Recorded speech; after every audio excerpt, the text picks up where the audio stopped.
we're rushing on to our next speaker. Just sorry, we set off a little bit late today. So our next speaker is Pip, and we're very excited to have her. She's managed to take her love of bikes and bike riding into her job as an illustrator. She creates amazing work for some of the UK's biggest brands, but also supports lots of community projects, as well as our friends here at Bird Outdoors, who are here tonight as well. Whoop whoop! Shout out to Bird Outdoors. So yeah, over to you, Pip. Thank you for coming.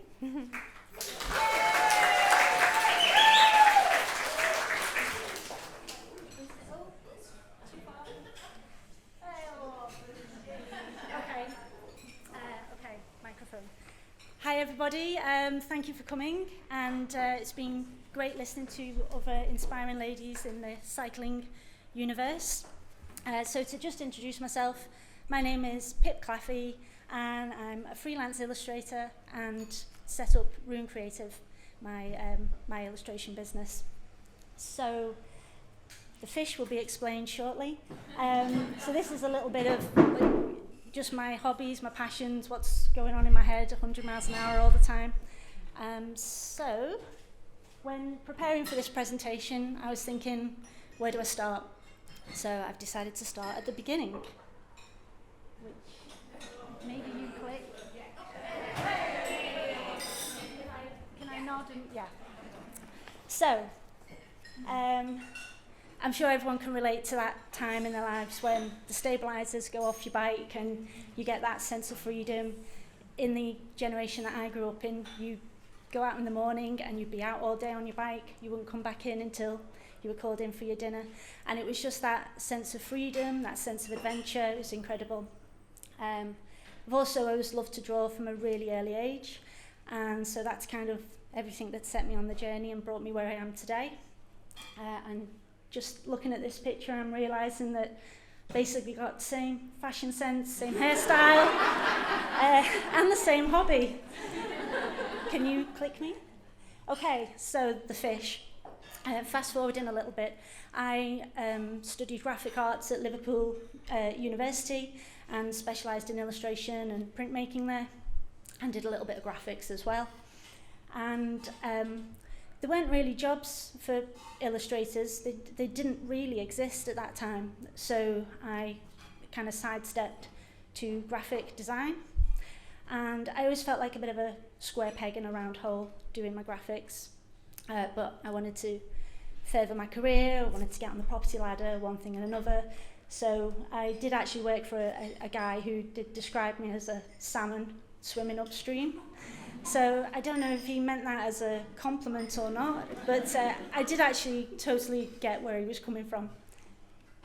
Okay, so the job that I had before deciding to go freelance, it's a bit of a dirty word in these parts, but I worked for Liverpool Football Club. And yeah, so I was part of the art department at Liverpool and worked there, started in 2015, and it was a really pivotal time for the club. It was the start of the Klopp era. Klopp was just coming in, and the new main stand was being developed, so that put an awful lot of extra work to the art department, because we were responsible for designing the hospitality suites and doing the graphics for those new lounges. And also Steven Gerrard was retiring that year. So the very first project I was ever set at LFC was to design and implement the Steven Gerrard exhibition. So that was a fantastic challenge. It really took me out of my comfort zone. I was working with architects' plans, working with the museum curator, and literally going through dusty old cupboards at Anfield, looking for all this stuff that belonged to Steven Gerrard and deciding what we should and shouldn't include in this exhibition. So it was a really intense time at Liverpool. It was really challenging. I learnt loads of new skills. I was able to push my design skills and my typography knowledge, and I learnt an awful lot in that time.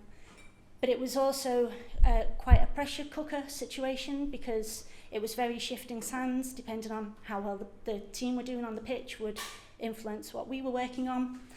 And I started to get quite stressed and quite anxious, and I was starting to look at, well, you know, the things that I'm spending so much time doing. aren't the things that are making me happy.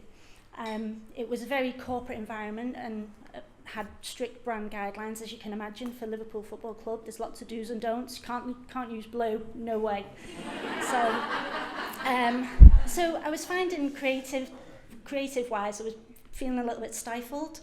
So I started to look for creative outlets and started to hire a print studio in Liverpool city centre, and I started doing just limited edition prints, just for my own amusement, really. Oh, I've got lots of freebies and stuff at the back, all my prints and mugs and things, so please help yourself to those. And I was just doing it for myself, really, and I was getting so much out of it, and someone suggested, well, you've printed 20 and you're keeping one, why not sell the other 19? So that's what I started doing, and I set up a little shop. And then around about this time, Mike, my husband, and I were going on holiday to Mallorca for a cycling holiday, and I designed a couple of caps for us to wear while we were riding our bikes. Posted a few pictures about the caps and was getting some nice comments on Instagram, people asking me, are these available? Can you do custom designs, that kind of thing. So I was starting, that's what this illustration is about, I was starting to look at the balance of how much of my working week was taken up with things that were not as important to me as the things that were bringing me a lot of pleasure. So another thing that was happening around this time was I wanted to get back into my cycling. So I did something totally out of my comfort zone and put a shout out on the internet for someone to come and cycle with me, another girl. So that's what I did. Next, did you just do that? That was very intuitive. So I put that call out, and Helen, who is here tonight, answered that call. Stand up, Helen, come on, give us a twirl. Woo! And we became great friends. It was meant to be just something to get us out on our bikes, but we actually did quite like each other as well, which is always a bonus. So then obviously COVID hit, and I know a lot of us can relate to finding cycling during COVID.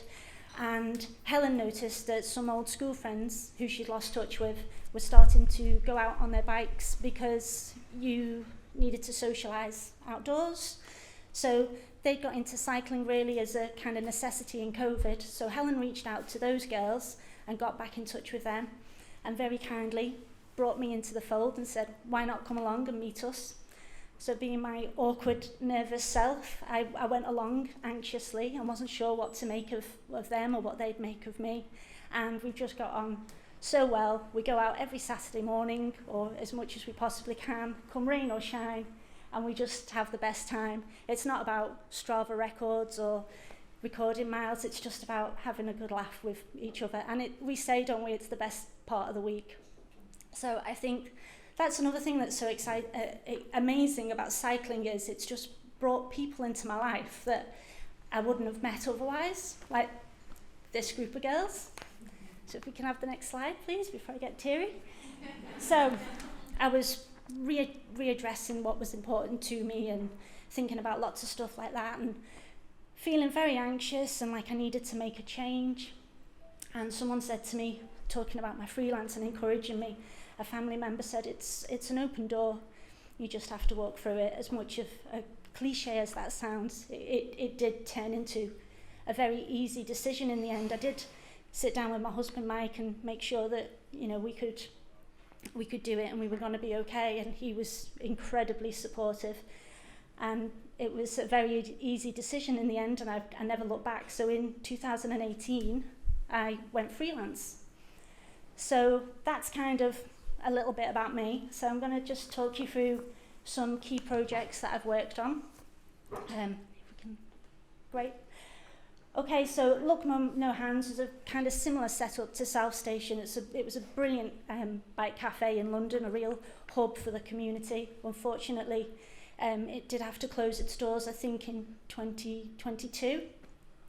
But if any of you had been, it was a really great place, and they had a bike workshop like South Station, they had a cafe, and they put on events, they had speakers like this.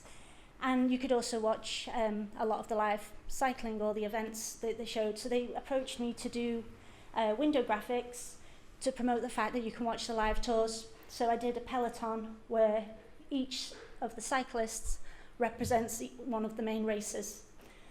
So when I got these windows installed, I wasn't there at the time. They got arranged by someone at the cafe.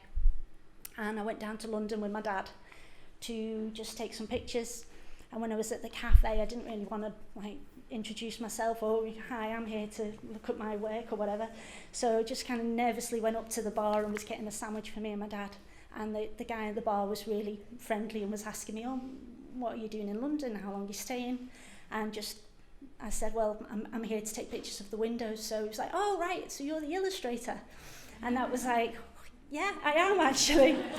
And it sounds like a silly thing, but it's the first time someone had called me an illustrator, and I was so chuffed. You have the next one.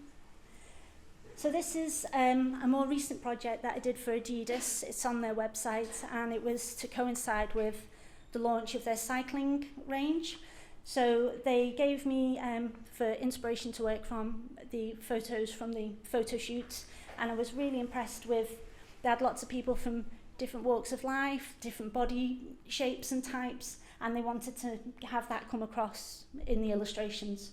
So that's what I've tried to do there with gravel, road, and the indoor spin bikes.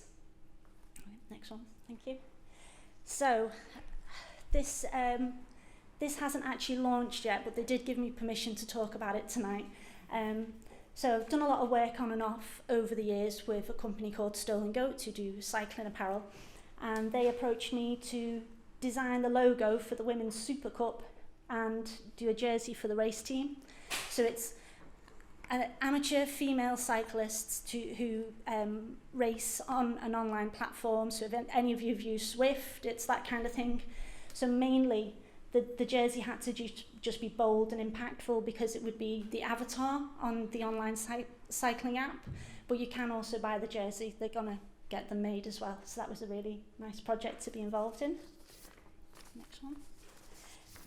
This was a series of illustrations for an insurance company called Pedal Cover, sorry. So they're used mainly on their website, and this was their corporate colour scheme that they wanted me to work to. So just a fun set of illustrations, but they actually went to like a conference event, and they had backdrops made where they used the illustrations that I'd done for them. So it was cool to see that as well.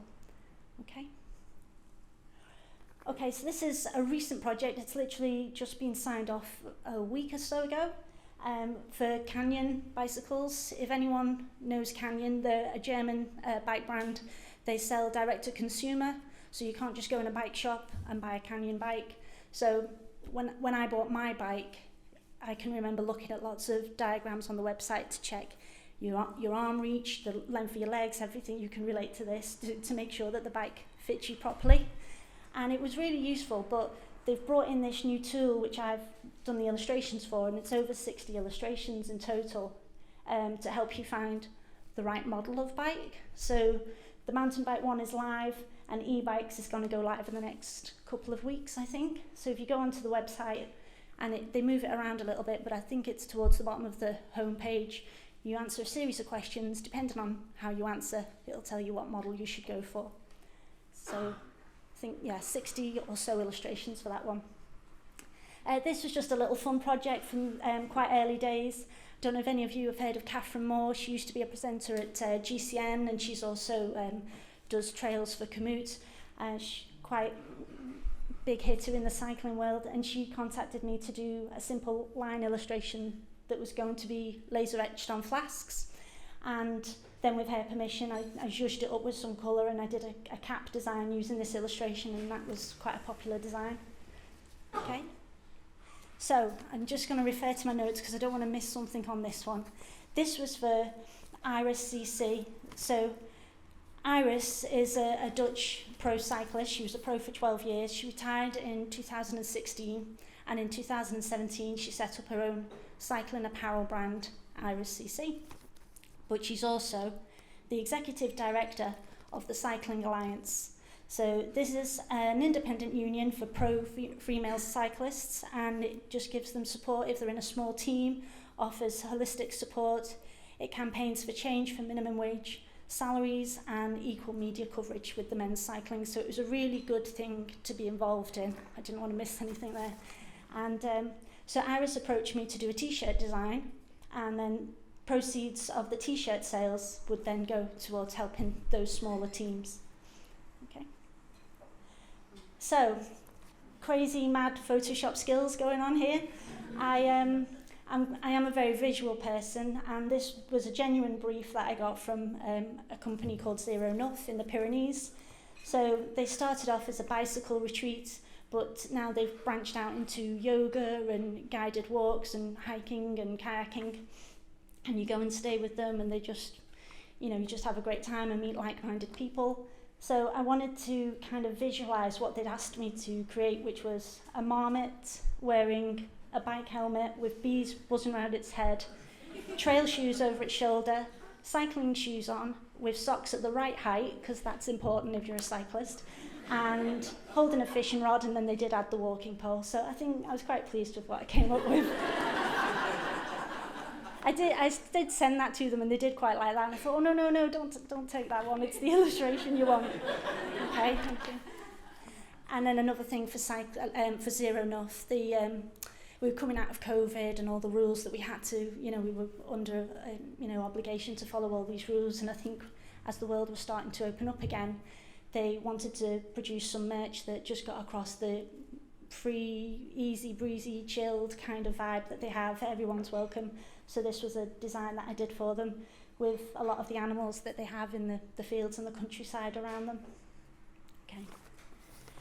So this is a jersey design for a company called Blackmore, who are based down south. I find a lot of companies that approach me usually find me on Instagram or see my website and see, well, she's mad about cycling, and say, well, we want to work with you because we know you'll get it. Like with Canyon, they said, I know we won't have to explain to you the difference between a road bike or a mountain bike and why they look different. You'll just understand that already. So it was the same with Blackmore. They asked me to produce a jersey for them, incorporating, the only part of the brief was incorporate our mallard duck, which is part of our logo. So I knew straight away I wanted to do this very over-the-top illustration, have it kind of a tessellating pattern, and then that was produced across the jersey. And they did a cap as well, which was pretty cool because I like my caps. Okay, thank you. So this is a double-page spread from a children's book I illustrated. A chap called Richard Cantell, who is part of Stolen Ride, if anyone's heard of him. He wrote the story and approached me to do the illustrations. Again, quite an open brief, just helping with the character development and then decide on a look and feel and take it from there. So I knew I wanted to do something very colourful and very sketchy and scribbly, and something that young children could relate to. And it's a really sweet story about a fox who cycles. Okay. So I also have merchandise and things that I sell on Etsy, and I usually, with my caps, I like to do one design and not return to it. And when it's gone, it's gone. But I get asked a lot to do more of the Ride Like a Girl caps. They're one of my best sellers, and I like the term Ride Like a Girl because it sounds like it should be derogatory, but it's actually flipping it on its head and making it a positive. So this is one of the latest incarnations of the Ride Like a Girl cap. Thank you. These are a few more of my caps. I try to keep them quite fun and quite silly. The bird ones are really popular as well, so try and do different birds all the time. They seem to go quite well. Thank you. So I just want to shout out to some of my customers now, and I do apologise to Bird Outdoors because I was scrambling to find these pictures. So just put these together quite quickly, but I just love seeing photographs of people out in the wild wearing my caps and just getting as much fun and enjoyment out of them as I do designing them. Okay, thank you.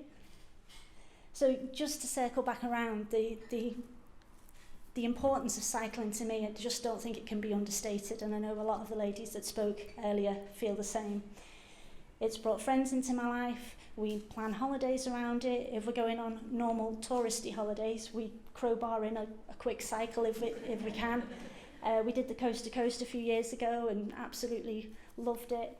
And like the vintage sportives that we've done, the Velo Retro, in Ulverston and the Lakes is superb. It's just brought so much into my life. It keeps me fit. It helps me solve a mental block. If I'm struggling with a project, I get out on my bike, and so often when I come back, I've come up with a solution to the thing that I was struggling with. And yeah, it keeps me fit and happy and healthy, and now it's bringing me work as well, and it's helping with my freelance. So I really feel really grateful to have rediscovered it. So that brings us to where we are now. Does anyone have any questions? Thank you.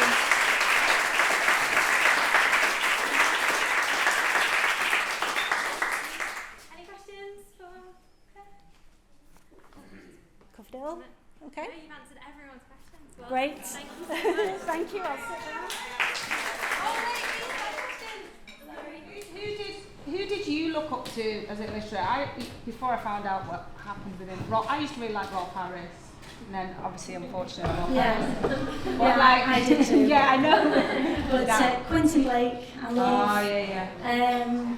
Oh gosh, thinking on the spot, I can't think now. Tintin's another big influence. I love those illustrations, but Quentin Blake definitely.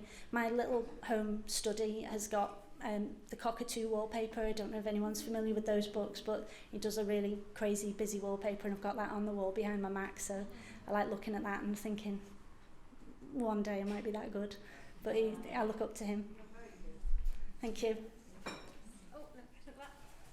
What, if you could work with any brand, do any illustration for any brand, what brand would you I'm a bit of a Rafa fangirl. I was really chuffed to get the call from Canyon. That was really nice, and hopefully there's more in the pipeline with them. I did actually think about saying to them, I wonder if they'd pay me in a bike instead of cash, but between us we have 10 bikes, so I don't know, might be getting a bit greedy. But I genuinely, I love working with independents like yourself. I've done the cap that's Hannah, who set up tonight. She found me because I did a cap for a company just down the road, Bespoke. I don't know if anyone knows them, the coffee place, yeah. So I get a lot of, that's still one of my favourite illustration projects. I just get a lot of pleasure from working with people who are crazy about bikes like I am. Okay. Thank you very much.